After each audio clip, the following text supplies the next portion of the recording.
In May 1999, cinema's most stalwart time traveller was reported to have landed in London, and the signs of Chris Marker's presence were too numerous for it not to be so. An installation work on show at Beaconsfield Gallery, the arrival in London of American director Michael Shamberg, whose film Souvenir features computer graphics by Marker, and a newspaper article posed a direct question to further jog memories recently refreshed by Terry Gilliam's 12 Monkeys, a big-budget remake of Marker's 1962 new wave classic La Jetée. But Marker is famously retiring, so no question of an interview. However, a telltale signature had been left in the gallery's visitors book. The time traveller had arrived incognito, signing in at his own show in the cartoon guise of his favourite cat, William of Egypt. Short Attention Span Cinema presents a snapshot of the work of Chris Marker. But first, we asked American director Michael Shamberg to describe it for us. Is it a documentary, or is it a narrative? Is it an essay? Is it, a piece of art? I mean, it is everything. And that's what makes it so wonderful. A peacetime morning.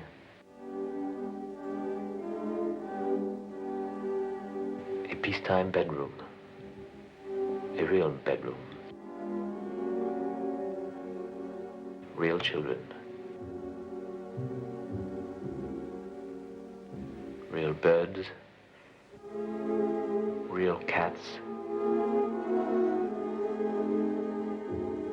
Real graves. There must be a direct influence because his work has been so important to me. And yes, it does deal a lot with memory, and I do find that people who speak to me after seeing the film do ask me about Marker and if I knew his work.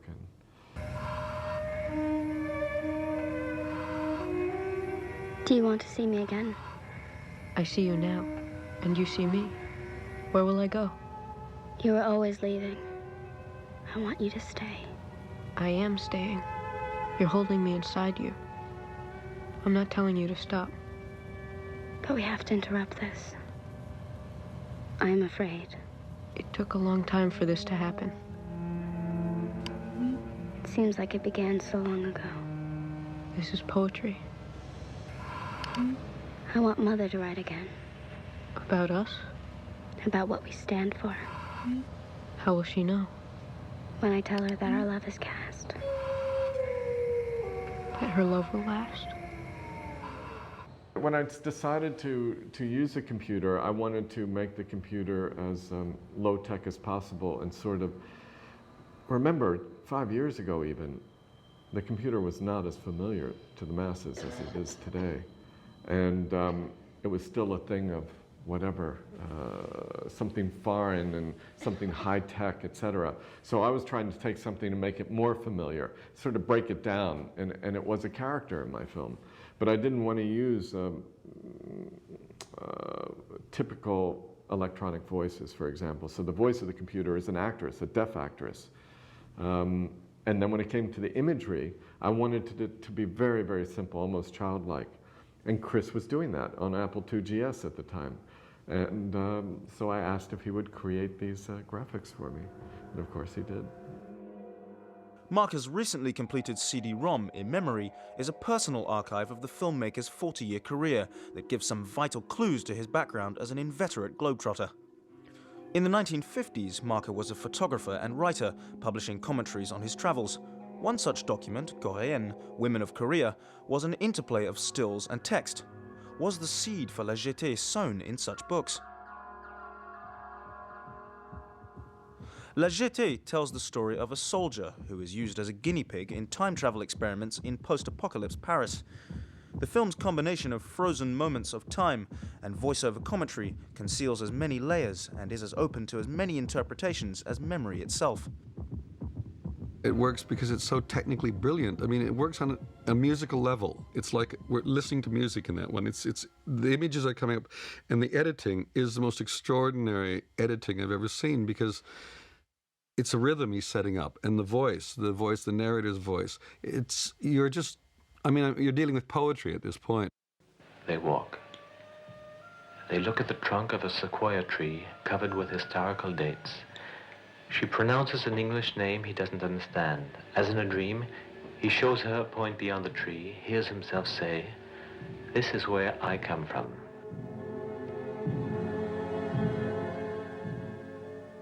And falls back exhausted. The English name that the time traveller doesn't recognize can only be one name, Hitchcock, and La Jetée is haunted by the spirit of Hitchcock's 1958 film Vertigo. The time traveller points to the rings on the trunk of an ancient tree with the same gesture that Kim Novak's Madeline used to show James Stewart the points in time when she lived and when she died.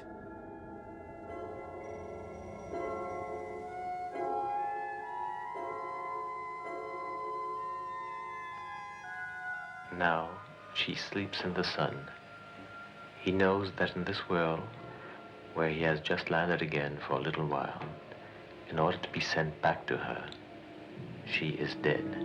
I've never seen La Jetée in English. I've only seen it in French, and my French is appalling. It didn't matter. I could tell what the story was. Now, that's an intriguing thing, to use stills, not use the conventional techniques of cinema to tell a story, and yet he's doing it, and we get it because the images are the right images. We can understand the images, even if we don't understand what is being said. But you know what's being said because of the images. It's quite extraordinary how he does it. It's a wonderful juggling act, is what it is. But ultimately it works because it's a piece of poetry and music. La Jetée is also the name of a Tokyo theme bar. The La Jetée bar in Tokyo is one of the things of which I'm proudest, runs Marker's text. To think that for 30 years, Japanese cinephiles came every night to drink, often more than reason demands, beneath images from this film.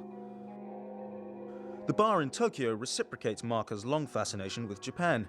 In 1982, Marker made Sans Soleil, a film that voyaged between what he called the twin poles of survival, Guinea-Bissau in the Cape Verde Islands, and Tokyo. Again, a fictional time traveller narrated the journey. Around the same period, Marker went on location to the slopes of Mount Fuji with the legendary director Akira Kurosawa to shoot Eike, a film on the making of Ran, Kurosawa's epic adaptation of King Lear.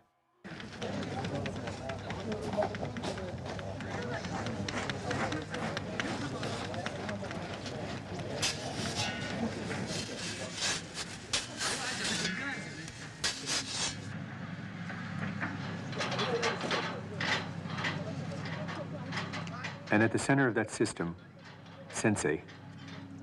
We too got into the habit of calling him Sensei, master.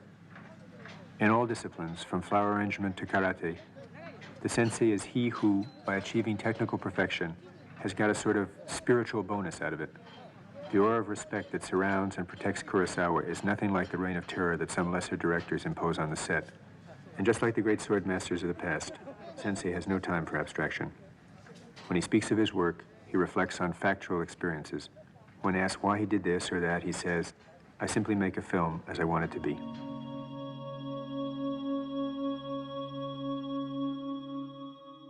I don't know anyone who works as hard and as much as he does, is as committed to the work that he is, and also to very political and very concerned with the human condition. But has a tremendous sense of humor, and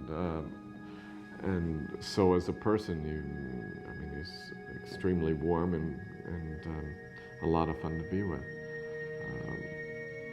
And I think he can maintain that simply by not getting involved with the public in that way, and being fortunate enough to be able to just work and be concerned with that.